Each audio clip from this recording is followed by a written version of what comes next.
ดีทุกคนยินดีต้อนรับทุกคนเข้าสู่ช่องซุปพิษ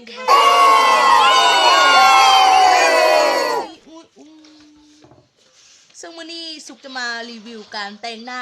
ขั้นเทพจากนักแต่งหน้าฮอลลีวูดซึ่งว่าจะเป็นแนวใดนั้นเราไปเบิ่งกันเลยซุปพี่บ้า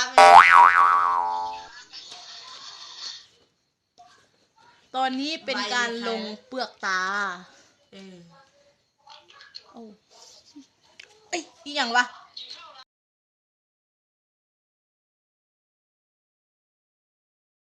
นี่เขาก็ลงเปลือกตาแล้วทั้งสองกับอีหยังวะแดงบ่ทอกันอันนี้แดงกว่านี่จับตัวไม้จริงไม่ได้โกหกนี่โอ้ยามันจะได้ไหม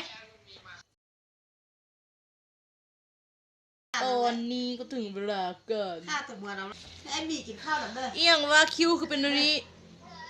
ไอ้มีโอเคเลยมันโอเคเลยไม่เท่าหวานกระปาดในเวียงจันทร์แล้ววะตัวละดอกคิวบ่มีโค้งเพิ่มเสื้อจ้างเถอะบ่มีทำไม่ทันนะน้องจริงๆเอียงวะตกลงนี่เธอจะแต่งให้ฉันเป็นลิงกังใช่แล้วคิ้วจะเป็นอย่างนี้เพื่ออยู่คู่เต็มทุกคนมีสุขโดนทำลาย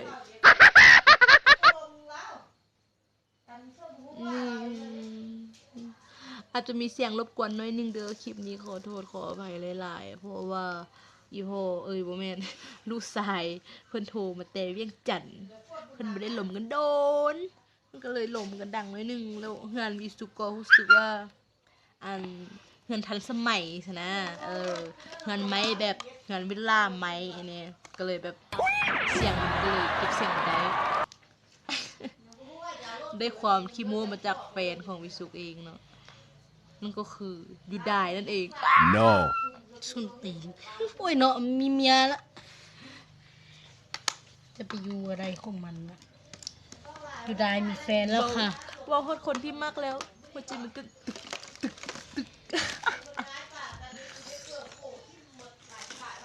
เอียงวะซาคือนี่เฮาซีเมนสุดท้องเด่นภาษาอีหยังวะอีหยังอีนี่